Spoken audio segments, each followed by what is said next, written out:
Sige po, Brad. Okay po. Okay po, mauna na po kayo, Brad. So mayroon lang po akong yung kagabi kasi hindi tayo gano'ng excuse me po. Hindi tayo gano'ng malinaw doon sa yung kalagayan ni Enoch, yung kasi parang lumalabas pa sa napag-usapan natin na dumanas siya ng physical death. Nakasulat po kasi hindi talaga siya dumanas ng physical death yung kagaya nung pagkamatay ng tao na naghihingalo, dadaan mo na sa hanggang sa mamatay, yung matutulog, ganun. Si Enoch kasi hindi kasi pag binasa mo sa Hebreo 11:5, nilipat siya Brad tinransfer kumbaga. Hindi siya nakaranas na yung mamatay siya, di ba? Kumbaga buhay siya, nilipat siya ng Diyos. Di ba? Iba po kasi yung namatay sa physical, iba po yung nilipat So, yung katawan talaga po, iniwan yun kasi nilipat siya Parang lang po yan kasi sabi nga ni Apostol Pablo sa Corinto na mayroon tayong tabernakulong panlupa. Di po ba? Yung sinuot natin na tabernakulong panlupa, yun yung ating katawan ngayon. Tapos yung sa panlangit naman, yun din yung katawang panlangit na ibibigay sa atin pagdating ng bagong buhay, yung buhay na walang hanggan. Nasa Korinto po yun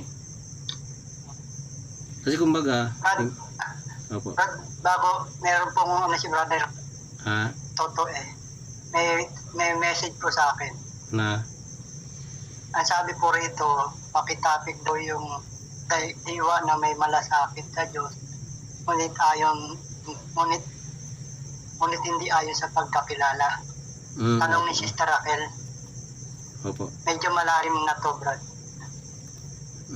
And po, kasi po, Brad, yung sinasabi nyo kay Enoch,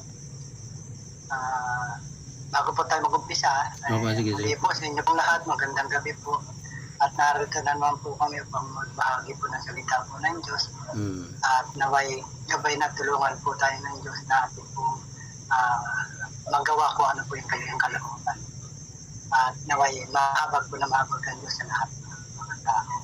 Napakaganda po na maibahagi po yung mabuting balita. Yung salita po ng Diyos, maibahagi po. Yun naman po talaga ang nararapat na maipalaganap po yung mabuting balita.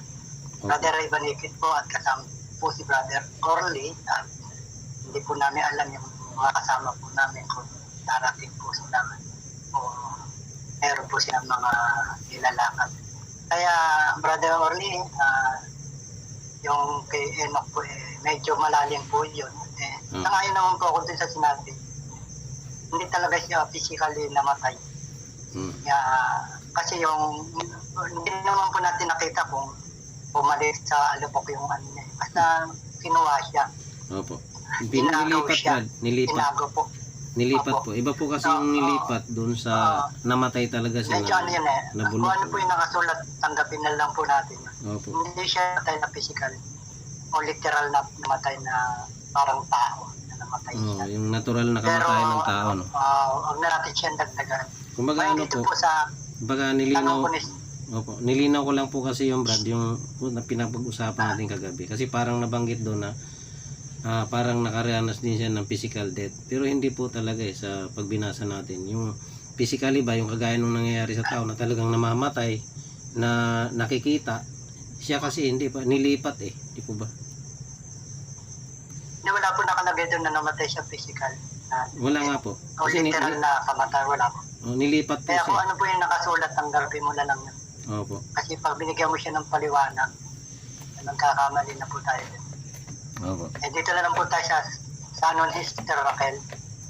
Yung patungkol po dun sa yung diwa na may malasakit sa Diyos, ngunit at hindi ayon sa pagkakilala. Anong verse po ba yung Brad? Sa Roma. Teka. tama naman po. Marami po kasing talagang marami po nagsisikap na makasunod sa kalooban ng Panginoon. Kaya lang, hindi ayon sa pagkakilala. Nga po. Ibig sabihin mali yung gusto po nila maglingkod, gusto nila sumunod, kaya lang mali. Hindi ayon sa pagkakilala. Kasi na yung Roma po. Roma sa Gis talatang 1, Brad. Hindi po, basahin niyo po, Brad. Sige po. Yan po itanong po ni Sister Raquel. Bakit wala po ba si brother Tuto? Hindi siya kasaling Ewan ko. kung makikinig. Ito, Sige po. naka-join siya. Nag-message lang po sa akin. Sige po. Dito sa natin nag-message. Sige po, basahin ko na po Roma 10 talatang 1. Mga kapatid,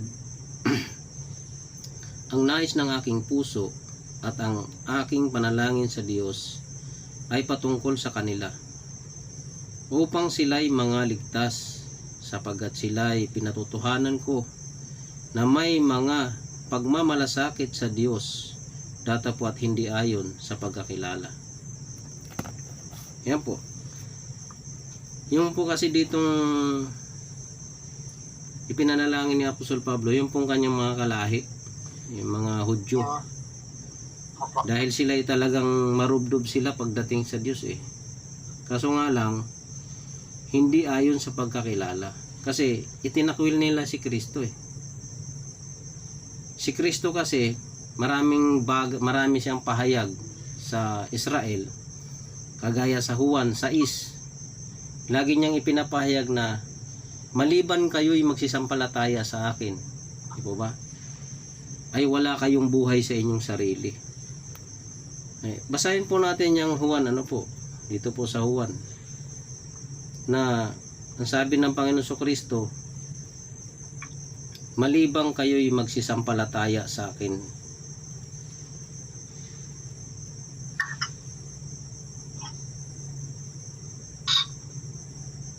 Dito po sa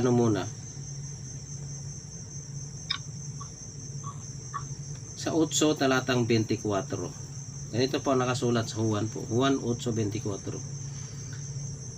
Sinabi ko nga sa inyo na kayo'y mga mamatay sa inyong mga kasalanan, sapagkat malibang kayo'y magsisampalataya na ako nga ang Kristo, ay mga mamatay kayo sa inyong mga kasalanan. Dito sinabihan po kasi ng Panginoong Kristo ang mga tao, yung mga tao sa Israel, mga Hudyo, na malibang kayo'y magsisampalataya sa akin. Sila po kasi nagpupumilit sila na sila yung sa Diyos, di po ba? Nagpupumilit sila na anak sila ni Abraham, hindi sila anak sa alipin, kundi sila'y mga anak ni Abraham. At sila'y mga anak ng Diyos, di po ba? Pero itinakwil nila yung nagpapakilala na sinugo ng Diyos, na siya yung tinapay na buhay na mula sa langit na ibinigay ng Ama, upang ang sino mang sumampalataya sa Kanya ay huwag nang magutom, huwag mapahamak, huwag magutom, kundi magkaroon ng buhay sa Kanyang sarili, di po ba? Ang sino mang, basahin nga po natin yung Juan 6, yung sabi ng Panginoon Kristo, ako ang tinapay ng buhay.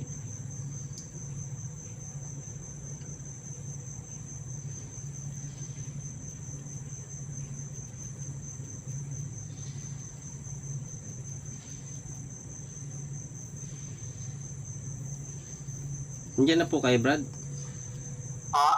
Nandiyan na po kay sa Juan? Opo.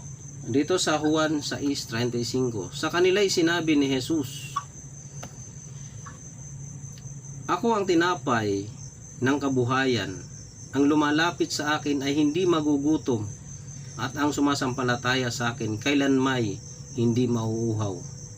Datapwat sinabi ko sa inyo na nakita ninyo ako, at gayunmay hindi kayo nagsisampalataya. Yan po Kaya sinabihan ni Apostol Pablo, mga kapatid, ang aking panalangin sa Diyos na sila rin naman ay, ano po yung nakasulat Brad doon sa Roma Gis? Na sila rin naman ay maligtas. Di po ba? Kasi sila'y pinatutuhanan ko na mayroong pagmamalasakit sa Diyos, ngunit hindi ayon sa pagkakilala. Dito po, talagang pinangaralan ng Panginoon Kristo ang mga Hudyo na sampalatayanan ninyo ako, na ako ang Kristo, ako ang tinapay ng buhay na bumabang galing sa langit. Hindi po talaga siya tinanggap kasi sinabihan pa nga siya na tama ang sinabi namin, may demonyo ka. Wala ka pang 50 taon, sasabihin mo nakita mo na si Abraham. Diba ba? Talagang sila may pagmamalasakit sa Diyos, ngunit hindi ayon sa pagkakilala. Meron po yan dito sa 7 ng Juan na sinasaliksik ninyo ang mga kasulatan, di po ba? Sa Juan 7.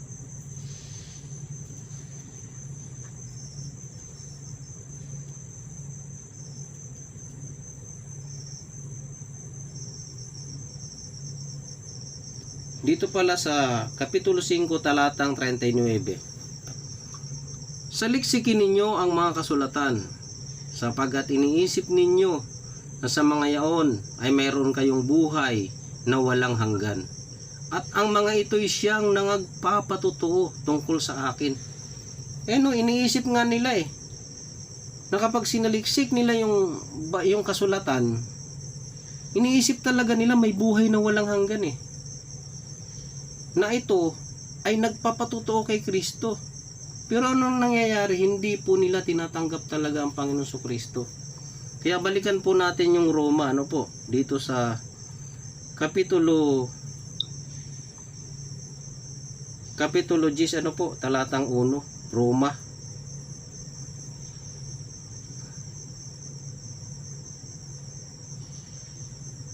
Sabi rito ni Apostol Pablo, mga kapatid, ang nais ng aking puso at ang aking panalangin sa Diyos patungkol sa kanila upang sila'y mga ligtas, sapagkat sila'y pinatutuhanan ko na may mga pagmamalasakit sa Diyos, datapwat hindi ayon sa pagkakilala.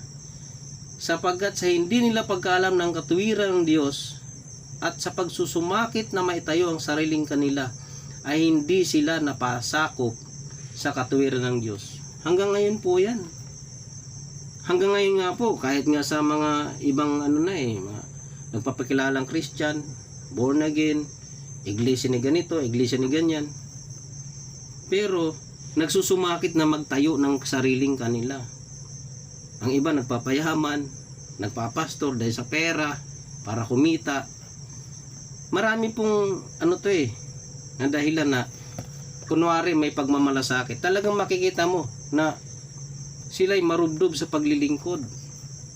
Pero ang sabi ni Apostol Pablo, hindi ayon sa pagkakilala. Bakit? Itinakwil nila si Kristo Pag hindi sinasampalatayan ng salita ni Kristo, itinakwil si Kristo. Ang sino mang hindi sumasa akin ay laban sa akin. Di po ba? Yan yung sabi ng Panginoon sa Kristo Kahit ano pang sabihin mo, ako'y kay Kristo, ako'y sa Diyos. Kung hindi ka naman napasakop sa katuwiran ng Diyos, hindi ka kay Kristo. Di po ba? Kayo po, Brad? Opo. Doon sa binanggit niyo po sa Roma,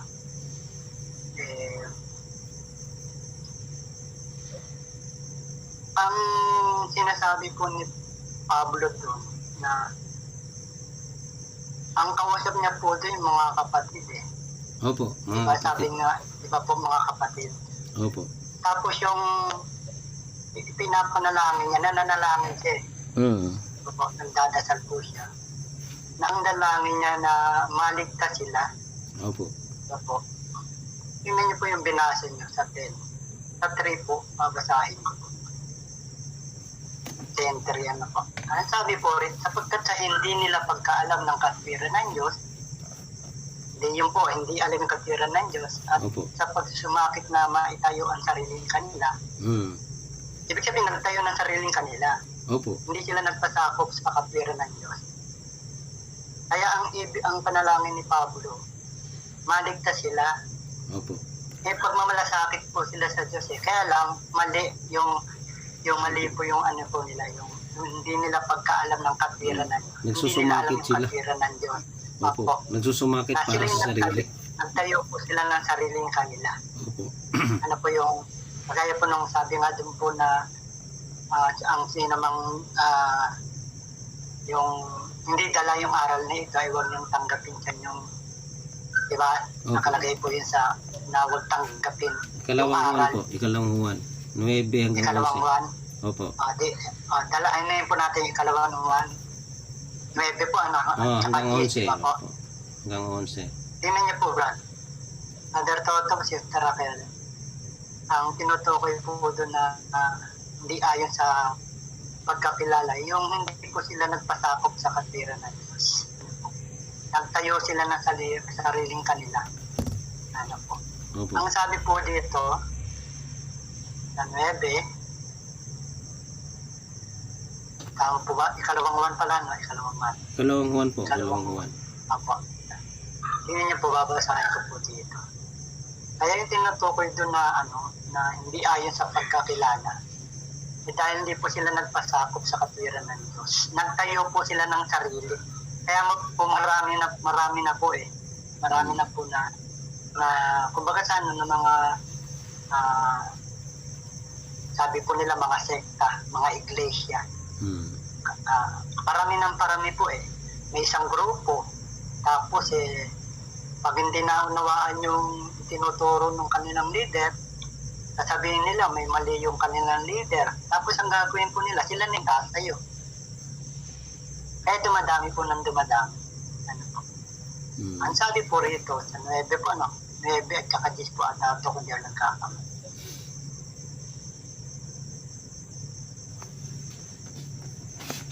Sa 8 po, mga ingat kayo. Hindi niyo po, brother. Sige po. Sige po. Mag-ingat kayo sa inyong sarili Opo. upang huwag ninyong iwala ang mga bagay na aming pinagpagalan, kundi upang tanggapin ninyo na isang lubos na kagantihan. Ang sino mang nagpapatuloy at hindi nananahan sa aral ni Kristo ay hindi kinaroroonan ng Diyos. Ang nananahan sa aral ay kinaroroonan ng Ama at gayon din ng Anak. Kaya sabi po ni Pablo dun sa Roma na hindi sila nagpasakop sa katwiran ng Diyos. Sila ay nagtayo ng kanilang sarili. Ano po? Opo. Kaya ang dalangin po ni Pablo, sabi niya sa mga kapatid, ang dalangin ko sa Diyos na patungkol sa kanila upang sila ay mga ligtas dahil sa hindi nila pagkaalam ng katwiran ng Diyos. Bakit po? Kasi ang sino man nagpapatuloy, may malasakit sa Diyos, di ba po? Opo. Hindi nananahan sa aral ni Kristo, nagtayo ng sarili.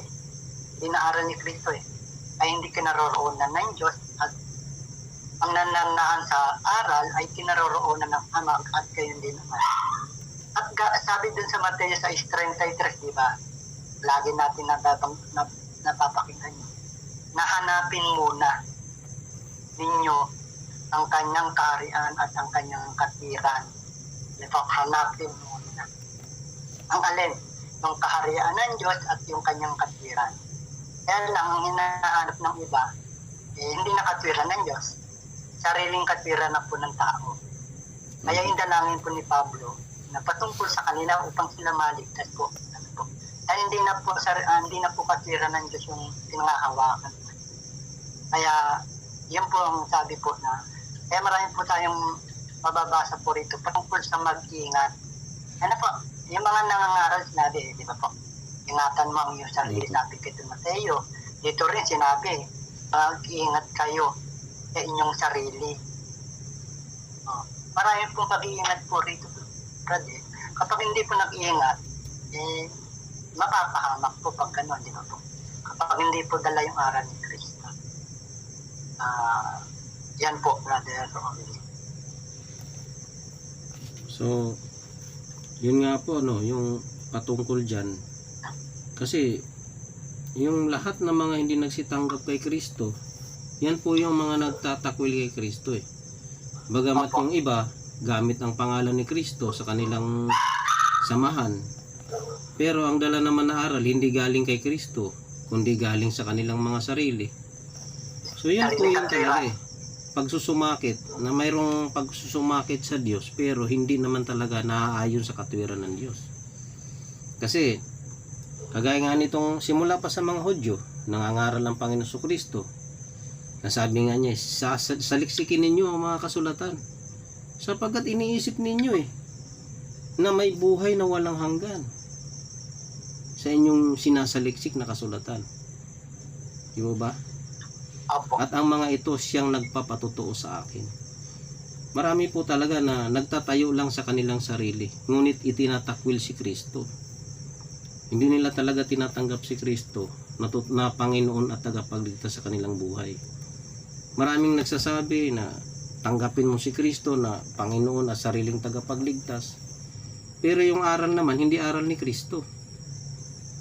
So hindi po yun yung tunay na Kristo ang tinanggap nila, kundi Kristo-Kristuhan, hindi tunay na Kristo.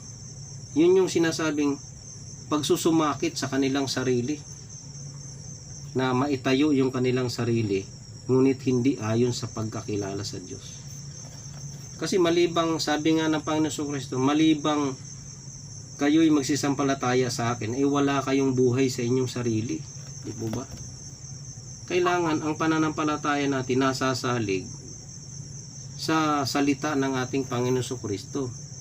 Kasi ang sabi niya, uulitin na naman po natin yung sinabi niya na ituro ninyo sa kanila ang lahat ng mga bagay na iniutos ko sa inyo, at narito ako'y sumasa inyong palagi hanggang katapusan ng sanlibutan. So, ang sinasamahan ng Panginoon Kristo hanggang wakas ng sanlibutan ay yung nagtuturo at yung mga tinuturuan na gumaganap ng lahat ng mga iniutos ng Panginoon Kristo. Hindi po yung nangangaral, nagtuturo, ang tinanggap hindi naman aral ni Kristo, kundi aral na kanilang sariling gawa. Haka-haka. Magbabasa ng talata, pagkatapos gagawa ng maraming paliwanag. Kaya ang nangyayari, parang nga naman sila may pagmamalasakit sa Diyos. Pero kung titingnan po natin, sila'y nagmamalasakit para sa kanilang sarili. Ano po yun? Nagpapayaman, nagtatayo ng mga eskwelahan, nagtatayo ng mga magagandang mansyon para sa kanilang sarili. Yan po hindi lingkod ni Kristo. Kasi ang mga tunay na lingkod ng Panginoon Kristo, basahin nga po natin yung ginagawa ng mga apostol, yung mga tunay na lingkod ng Panginoon Kristo. Hindi po sila nagpapayaman Hindi po nila hinahanap yung kanilang sarili para magpakabundat, yumaman sa kanilang sarili sa pamamagitan ng pagpapahayag, pangangaral, kumita ng pera, manghingi sa kalsada, manghingi sa kalye, manghingi sa mga bus kung saan saan para yumaman, manghingi ng mga maraming abuloy kung ano-ano pa, tapos gagamitin nila pang negosyo, ang tatayo ng eskwelahan. Kaya lumalabas hindi po talaga mga tunay na lingkod yung mga yan Kasi sabi ni Apostol Pablo, hanggang ngayon sabi niya, nangagugutom kami.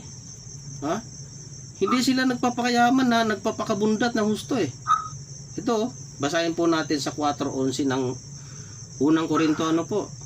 Ang sabi rito, hanggang sa oras na ito'y nangagugutom kami at nangauuhaw at mga hubad at mga tinampal at wala kaming tiyak na tahanan. Tingnan ninyo, yung mga naging apostol na una, yung mga naunang apostol na talagang tunay na apostol ni Kristo, wala po silang building na itayo Wala silang mga naipundar na mga eskwelahan, mga magagandang mansyon na minana ng kanilang mga anak. Wala po. May nakita ba kayong mga tunay na apostol ni Kristo? Lahi ni Apostol Pablo, lahi ni Apostol Pedro, ni Juan, ni Santiago, na hanggang ngayon nandyan yung kanilang mga building na mga may eskwelahan? Wala po. Kasi sila, pinili nila yung magutom. Pinili nila na sila'y maging hubad. Pinili nila sila'y tinatampal, nilalait. Di po ba? Yan ang mga tunay na lingkod. Hindi po yung nagmamalasakit sa kanilang sarili, nagsusumakit na magtayo ng kanilang sarili. Pero hindi naman ayon sa pagkakilala. Nagpapayaman, nagpapakabundat sa kanilang sarili. Ha? Ang sarap ng kanilang buhay. Marami silang mga miyembro, nakadilat ang mata, nagdidildil ng asin. O ba? Marami silang miyembro nagugutom. Sila nagpapakayaman, nakahiga sa magagandang mansyon.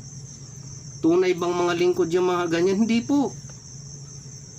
Sabi ni Apostol Pablo, ito po yung kabaliktaran ng mga tunay na mga lingkod ng Diyos Hanggang sa oras na ito, 4:11 ng unang Korinto, ay nangagugutom kami at nangauuhaw, at mga hubad, at mga tinampal, at wala kaming tiyak na tahanan. Ayan. At kami nangagpapagal, na nangagsisigawa ng aming sariling mga kamay, bagamat inuupasala ay nangagpapala, bagamat mga pinag-uusig ay nangagtitiis kami. Tingnan niyo po yung mga tunay na lingkod. Hindi nagmamalasakit sa kanilang sarili. Hindi nagsusumakit sa kanilang sarili. Hindi nagpapayaman. Kundi mas pinili nilang maging hubad, maging gutom. Ano po? Tinatampal. Hindi po yung pagka ang pastor nabanatan nung kabila, nabanatan nung isang pastor, magbabanta na papatayin, ididimanda kung ano. Wala pong ganun ng mga tunay na lingkod. Ang mga tunay na apostol ni Kristo, ang mga tunay na lingkod ni Kristo, hindi po nagbabanta. Ano po? Hindi po nagbabanta yan. Kapag dinibati sila, kapag tinutuligsa sila, magdidimanda, paninirang kapwa. Di po ba? So, yan po mga kapatid. Ang binasa natin, ang sabi nga ni Apostol Pablo, ang aking panalangin sa Diyos ay patungkol sa kanila. Yan po naman talaga patungkol sa kanila. Saan po? Unang-una po sa mga Hudyo, sa mga kaanak ni Apostol Pablo. Bakit po? Kasi sila po talaga may pagmamalasakit din sa Diyos, katulad ng maraming pastor ngayon Pero hindi ayon kay Kristo, hindi ayon sa pagkakilala. Hindi ayon kay Kristo ang dala nilang pagmamalasakit, yung kanilang aral. Nagliligaw lamang sa kapwa, tungo sa pahamakan. Di po ba, Brother Ray? Opo. Sige po, Brother Ray. Dito po, Brad, sa ikalawang Thessalonica, 2:15 po. Sige po. Ikalawang Thessalonica, kabanatang 2, talatang 15 po. Ang sabi po rito, kaya nga mga kapatid, kayo mga pakatibay na inyong panghawakan ang mga aral na sa inyo itinuro sa pamamagitan ng salita o ng aming sulat. Tingnan niyo po ito, brother. Itinuro. Kaya yung doon sa Mateo, yung mga alagad, mga alagad yung mga tao, at sila itinuruan. Ano po? Itinuro sa kanila na ganapin nila yung inutos ng Panginoon. Hanggang dito po. Dito ang sabi, kaya nga mga kapatid, kayo mga pakatibay at inyong panghawakan ng mga aral na sa inyo itinuro maging sa pamamagitan ng salita o ng aming sulat. Kaya dito po dapat, ayon po sa katwiran ng Diyos at ayon po dun sa aral ni Kristo, kaya po yung iba po hindi na po nagpapasako. Hindi na po sila dun sa katwiran ng Diyos, kundi nagtatayo na po ng sarili. Ano po, kagaya po yung sinasabi ni Brother Orly. Makikita niyo po ngayon mga puno po na Maribina, pakiyaman ng puno na. Maraming pera, maraming sasakyan, ano po, may mga aeroplano, magaganda yung kotse, pero yung member po nila naghihirap. Ano po, naghihirap po. Naghihirap po yung mga member nila. Yung kayamanan kaya nila, mga pera nila, ibenta kaya po nila yung mga ari-ari nila, ibigay po nila dun sa member po nila. Member nila mahihirap. Kaya po kaya nilang gawin yun? Yun na isang tanong Kasi yung binasa po ng ating kapatid, doon sa Corinto na talagang nagpapagal sila sarili nila talagang nagsisikap sila nagtatrabaho po sila, sarili po nila. Dito naman iba Ngayon sa panahon pong ito makikita po natin. Marami po, mga iba po, bilyonary po, brad Ang gaganda po ng mga talagang bilyon dollar ang pera. Okay. Pero remember po nila, mahihirap. Okay. Marami mahihirap po, brad May mga church nila, ang gaganda. Yun po yung sinasabi ni Pablo na ang dalangin niya sa Diyos na ipatungkol sa kanila upang sila yung mga ligtas at pagkat sila'y pinatotohanan ko na may pagmamalasakit sa Diyos, hindi ayon sa pagkakilala. Hindi ayon sa pagkakilala mali yung pagkakilala nila Katwiran na po nila yun Kasi kung katwiran na yung Diyos yun, hindi kayong mag-iipon ka ng kayamanan para sa sarili mo. Dapat, sabi nga gumawa kayong sa kasama mo sa pananampalataya, di ba? Na ilay tulungan mo, kalingain mo. Hindi, iba na po ngayon. Talagang makikita po natin na talagang pasama na po ng pasama, pagulo na po ng pagulo, lalo na po yung mga nasa reliyon, mga napapakilala sa Diyos, napakarami po niya, napapakilala sa Diyos na napakayaman. Bakit sila mayaman? Sasabihin po nila pinagpadala sila ng Diyos. Tama, di ba? Pinagpala ka ng Diyos. Ibigay mo ito sa mahirap ng mga kapatid. Di ba po? Pinagpala ka ng Diyos. Kaya lang, bili ka ng bili ng mga ari-arian. Bili ka ng bili ng mga lupa. Hindi naman po ganun ang sabi. Di ba? Pag pinagpala ka, ibigay mo ito sa mga nangangailangan. Kaya, talaga kung hindi ka magsusuri, talagang malilito po yung tao. Maliligaw. Kaya naway mahabag po na buksan po ng Diyos yung mga puso at isip po na marami po mga leader po, mga puno po ng mga leader po ng mga reliyon. Nababuksan po ang kanilang isip, lalo na po yung mga mayayaman, mayayaman po, napakayaman. Lalo na ngayon, marami naghihirap. Naway maliwanagan po sila. Pera po nila, kayamanan, ipamigay po nila doon sa mahihirap. Okay. God bless po. So, okay na po tayo sa topic. Okay po. Sana kung nandito po sa si... tanong ni yan po yung tanong ni Sister Raquel. Baka may dugtong pa sana siya. Nabasa ko lang po yung message po ni Brother Toto. Opo. Meron pa po ba siyang ibang po tanong? Hindi ko lang alam kung meron pa po dito. Hindi po ata siya ba't kaya? Hindi siya baka po walang data siguro. Data po. Opo. Baka Yan lang po yung nabasa ko. Yung tanong po.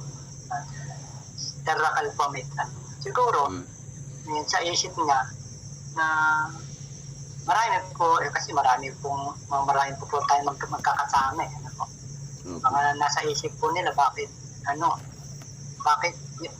nagkanya-kanya na po yung iba, kanya-kanya na. Kaya, ba't ganun? Ba't talaga yung dapat gawin po ng isang tao?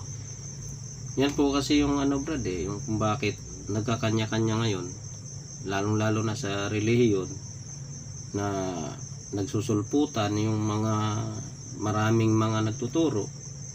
Kasi hinula na po ng Panginoon Kristo yan sa Mateo, di po ba, 24, na magsisilabas yung maraming bulaang propeta at ililigaw ang marami. So, pag maraming bulaang propeta, marami po talagang ililigaw. Kasi kanya-kanya po yan ng diskarte para makahikayat ng maraming kaluluwa. Yan po yung sinasabi ng Panginoon Kristo dito sa Mateo 24. Kung bakit nagkakanya-kanya yung maraming mga pastor.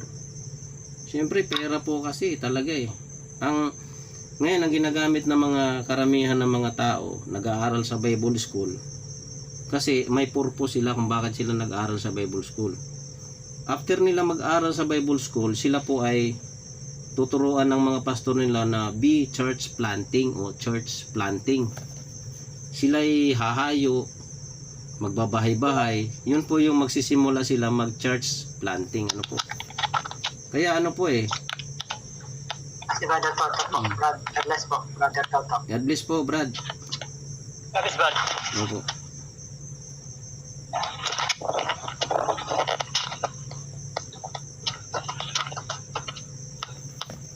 Hello po, Brad. Napag-usapan na po namin yung topic kanina na yung ano, yung pong patungkol sa pagmamalasakit sa Diyos ngunit hindi ayon sa pagkakilala. So,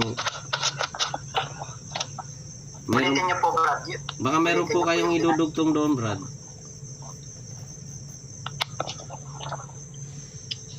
Para pinagtatanulan ni Sister Kalimunan. Opo. Para ano, mapapanood naman po yun pag ano, na-upload na natin. Kasi po Brother Toto, yung ano po nandun sa 3 sa 10 ng Roma, sa 3 po siya eh. Sapagkat sa hindi nila pagkaalam ng katwiran ng Diyos at sa pagsusumakit na maitayo ang kanilang ang sariling kanila, ay hindi sila nagpasakop sa katwiran ng Diyos. Ayun po yung ano doon. Kumbaga sa ano, yun ang pinaka diwado na may pagmamalasakit sila sa Diyos na may pagmamalasakit sila sa Diyos eh. Pero hindi ayon sa pagkakilala. Ano po? Mali yung pagkakilala po nila. Roma, ano po yan? Roma 10, 10 po. 1 to 3. 10, 1 to 3 po. Nasa 3 yung ano. Sapagkat sa hindi nila pagkaalam ng katwiran ng Diyos at sa pagsusumakit na maitayo. Nagtayo po sila ng sariling kanila eh. Hindi na po katwiran ng Diyos eh. Kumbaga sa ano, ito nga, hindi na po aral ng Diyos eh. Hindi na po Word for word pala. Opo. Apo, hindi po Sa eh. dos. Apo. Ayaw po, nasa 3 po yung ano, yung pinakaano niya. Bakit? May pagmamalasakit. Pag talagang sumasamba, po, nangangaral. Oo. Diba? Kaya lang iba, pera lang yung pinag-uusapan. Yung mayaman kayo iba. Papa ako. Word for word. Kaya na? Ito. Nasaan mo? Yan na? Hello po, sister. Ano po? God bless you po. Sa 3 po yung pinakasagot niya po. Oh. Sa'yo lang nila talatang 3 po ang pinakasagot. Kaya ano po eh, kung talagang dapat mag-sorry po. Marami po talaga nakikita po natin sumasambay. Iba nagdidebate, nagtatalo. Maring hindi magkasundo dun sa isang ano, sa isang aral. Pero hindi naman mag-away. Iba nag-away na po eh. Yeah. Yung pag sinabi pag-awayan niyo yun. Yung sabi ano, yung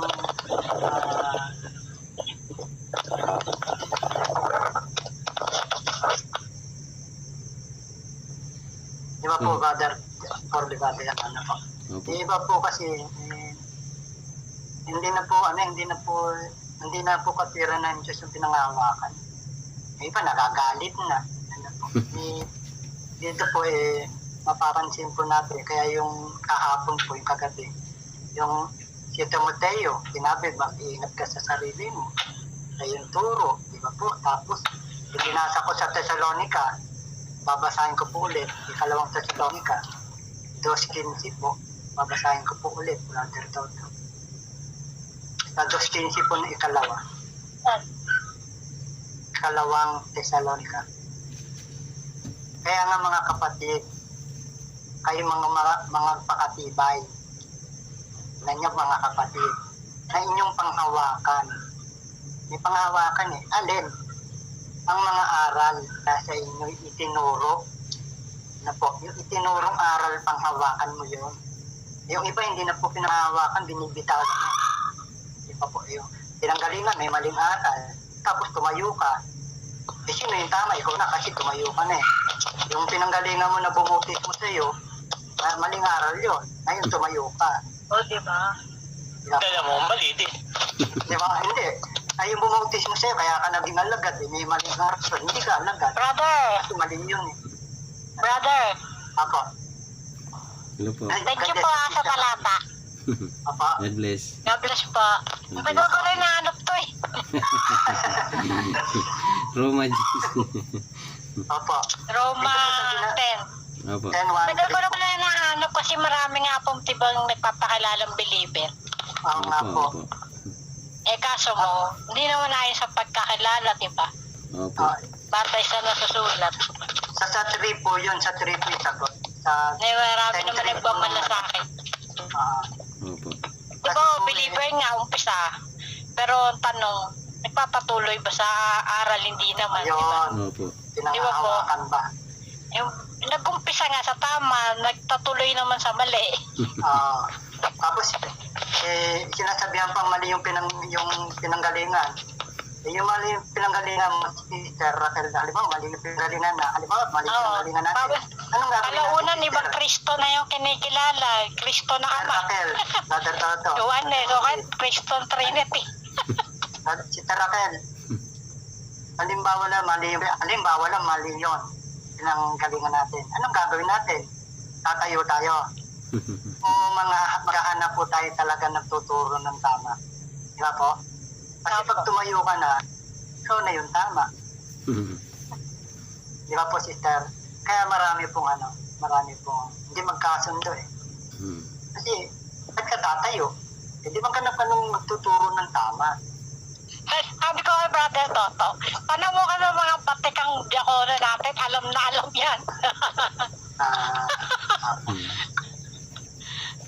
God bless po. Hindi ko ma-recall yung palapa, pero alam ko po yung pagkakasabi ni Pablo yan.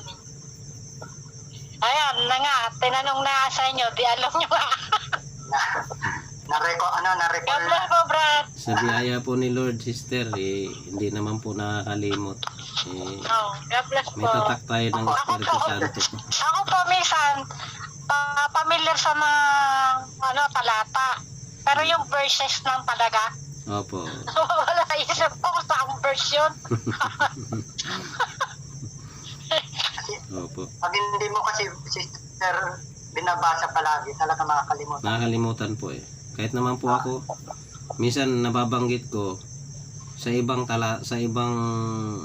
chapter, yung pala. Palata. Hindi doon. Tapos pag binuklat mong gano'n, nandun pala sa kabila. Kagaya kagabi, Opo eh. yung binanggit ko 17:17 ng Mateo, binuklat ko sa kabila, andun pala sa 16:18. Kaya minsan ganon. Pero sa biyaya ni Lord, hindi naman tayo, kumbaga, tinutulungan Yo po, tayo. God bless po. God bless po, sister. Diba, sister, sabi Ito na mo po nga, si Brother Toto. sabi Ano nga po? po, sabi po, Brother Toto, Brother, di ba, doon sa aklat na po ng mga awit, di ba? Awit. Uno-uno, di ba po? Basahin ko lang po, Tingnan niyo po. Uno-uno. Napakaganda eh. Mapalad ang tao na hindi lumalakad sa payo ng masama, hindi tumatayo man sa daan ng mga kasalanan, hinauupo man sa upuan ng mga manlilibak, kundi ang kanyang kasayahan ay nasa kautusan ng Panginoon at sa kautusan niya, nagbubulay-bulay siya araw at gabi. Araw at gabi, sister, araw at gabi. Ano yung ginagawa niya? Binubulay. Binabasa niya po yun. Yung kautusan ng Panginoon. Para hindi niya makalimutan. Opo. Ang sabi, mapalad yun. Ano po? God bless po, Brad. Opo. God bless po. God bless po. Sunod ulit po May tanong ulit ako Sige po, Sige po, sister. sister, okay lang po. God bless po. God bless po. Ito na po si Brad.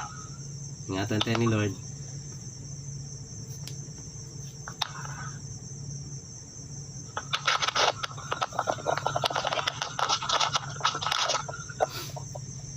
Yung maganda po yung talaga po yung nag-aaralan tayo. Ano po. Na ano po kumbaga sa nare-recall natin mga Opo, opo. yung mga talata na minsan nakakalimutan po natin Mga po, ako nga po, Brad, sa tagal na hindi rin po ako yung nakapag pero nagsishare pa rin po ako sa Facebook, kaso nawawala-wala, kumbaga alam mo naman din yung natin, di po ba? Pero sa biyaya ni Lord, hindi pa rin naman kumbaga pag may tatakan ng Espiritu ng Diyos, talagang Nandun pa rin naman. nandun pa rin po kasi may tatak, sabi nga ni Apostol Pablo tinatakan tayo ng banal na Espiritu. So, nandun yung konsensya pag nakagawa ka ng mali, ganun. Doon pa rin po na ninanasa mo pa rin na sa isang araw makapanumbalik ka sa Panginoon, na magpatuloy ka sa paglilingkod. Diba?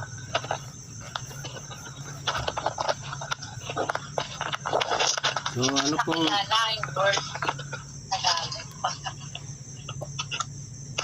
so, sa ngayon